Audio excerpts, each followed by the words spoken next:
তোমরা কি বুঝতে পারলে ভীষণ একটা ভূমিকম্প হলো? 11:06 ভূমিকম্প হয়েছে ভুটানে।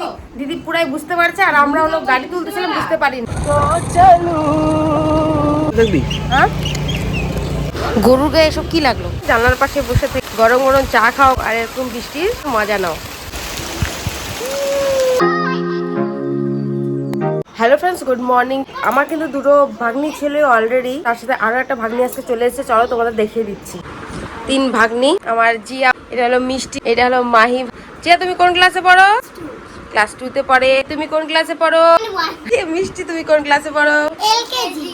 তো এই যে সকাল সকাল হচ্ছে এখানে রুটি আমি বেলে দিচ্ছি, মা ওখানে ভাজছে, দিদুনগুলো ওখানে রুটি ভাজছে, আর হয়েছে ছোলার ডাল। সবাই এখন খাওয়া দাওয়া করবে। তো এখন যাচ্ছি আমরা একটু বাজারে। তো পিছনে দেখতে পাচ্ছ স্কুটিতে আসছে বোনের স্কুটি দুটা চাকায় লিক হয়ে গেছে, তো সেটাই সারাতে যাচ্ছি আর নিয়ে আসবো মাংস আর কিছুটা বাজার করে আসব।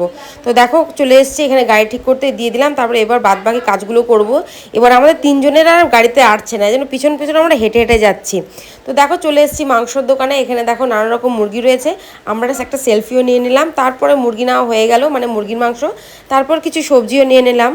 তারপরে দেখো এবার একটা দোকানের সামনে এসে দাঁড়িয়েছি, কারণ ভাই আবার দিকে পেট্রোল ভরতে গেছে বাইকে, আমাদেরকে আর নিয়ে গেল না।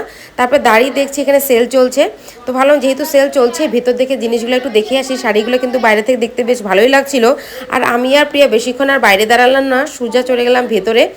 শাড়িগুলো কিন্তু অনেক সুন্দর ছিল আর অনেক কম দামের মধ্যে। তো জিনিসগুলো দেখে অনেক ভালো লাগলো। তো আমার বুনু আবার কী করলো, ফটো তুলে রাখলো বাড়িতে এসে দেখানোর জন্য। তো সবাইকে দেখো, এদিকে তো আমি ভিডিও তুলেই নিয়েছি। যাচ্ছি ফুচকা খেতে, বাজারঘাট নেওয়া হয়ে গেছে। খুবই ফুচকার ভক্ত। সত্যি এইসব রাস্তা দিয়ে গেলে পরে মনটা ভরে যায়। তো চলো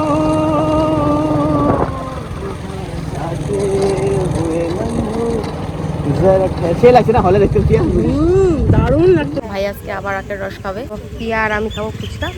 তো দেখো আমরা এবার ফুচকার দোকানে ফুচকা খেতে চলে এসেছি। আর দেখো গরুটার গায়ে এগুলো কী সব লেগেছে। আমি তো প্রথমত ভালো কি বাবা এগুলো কি যোগ না সাপ, তাহলে দেখি না না জঙ্গল লেগে আছে। কোথায় কোথায় খায় আমাদের এখানকার গরুগুলো, বিন্দাস থাকে। তো দেখো ফুচকা নিয়ে নিয়েছি, তো ফুচকা খাচ্ছি। আমি কিন্তু মাত্র 10 টাকার ফুচকা খেয়েছি। ফুচকা আমি বেশি খাই না, আমার তালু ছুলে যায়। তো দেখো গরুগুলো কি সুন্দর, আর জায়গাটা আমাদের এতটাই সুন্দর সত্যি, মানে এত সুন্দর জায়গা থাকতে আর বাইরে ঘুরতে যাওয়া দরকারই পড়ে না। সেদিন যে পাহাড়ে গিয়েছিলাম তার থেকে কি আমাদের এই জায়গাটা কম নাকি বলো তো? আর দেখো ওই যে ওই সাইডে যে জঙ্গলটা দেখতে পাচ্ছ, ওই সাইডে কিন্তু আমাদের চঞ্চলা আর রাজাকে বাঁধা আছে। তো ওদিকে আর গেলাম না আজকে। ঠিক 1 মাস পরে তোমাদেরকে আমি দেখাবো আমাদের চঞ্চলা আর রাজার আপডেট। শেষমেশ মাংসটা বানাতে লাগলো আমাকেই। দেখো লেগ পিসটা কিন্তু জাস্ট অসাধারণ। এখনো মাংস হয়নি, জাস্ট আমি কষাচ্ছি, এখন কষানো কমপ্লিট হয়নি। দেখো এখন বাজে দুপুর 1টা, আর দেখে মনে হচ্ছে কি একেবারে সন্ধে হয়ে যাচ্ছে। পুরো কিন্তু কালো হয়ে গেছে আকাশ, সেই বৃষ্টি আসবে। একটু পরে তোমাদের দেখিয়ে দিচ্ছি কেমন বৃষ্টি হচ্ছে। কি ঝড় হচ্ছে, ঝড় ওই যেদিকে শুরু হয়ে গেছে হাওয়া। চলো তোমাদের দেখাই কেমন আমাদের এখানে বৃষ্টি হচ্ছে। আমার মা দেখো,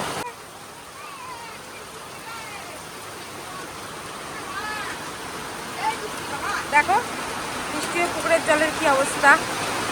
আর আজকে কিন্তু দেখো দরজাটা নিয়ে গেছে, কারণ বাবা সুন্দর করে সেট করেছে, তারা নাকি খুব খুশি দরজা দেখে। দেখো কত সুন্দর লাগছে, আর সবুজ সবুজগুলো সরে এদিকে চলে আসছে। তো এবার লাগছে কেমন বৃষ্টিটা দেখতে, পুরো বৃষ্টি হচ্ছে একদম। ওই যে টোটো আসছে আর টোটো যাচ্ছে, কি দারুণ না? জানলার পাশে বসে থেকে এখানে গরম গরম চা খাও, কফি খাও, পকোড়া খাও, আর এরকম বৃষ্টির দৃশ্যের মজা নাও।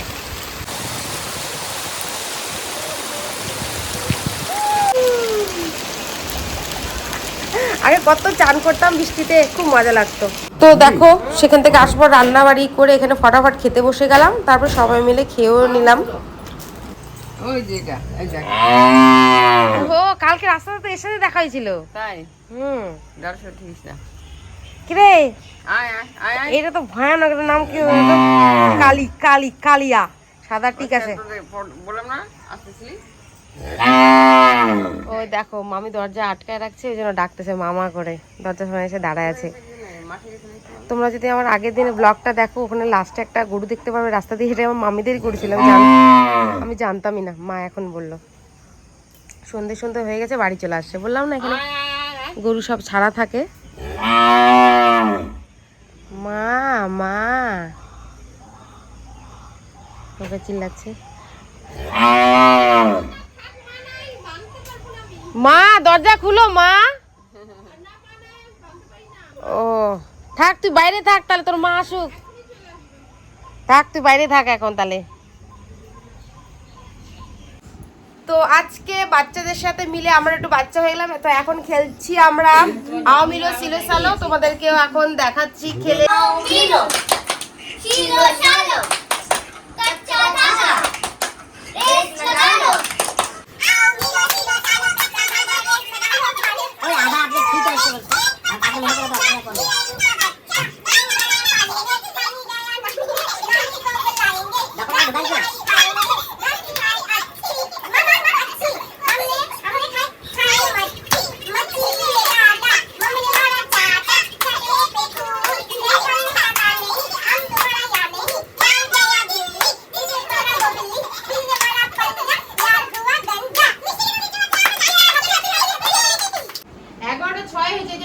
তো এখন বাজে রাত 11:08। তো 11:06 ভূমিকম্প হয়েছে ভুটানে। তো দিদি নাকি হালকা বুঝতে পারছে, তখন আমি আর ভাই মিলে, ও দিদি পুরাই বুঝতে পারছে, আর আমরা হলো গাড়ি তুলতেছিলাম, বুঝতে পারিনি।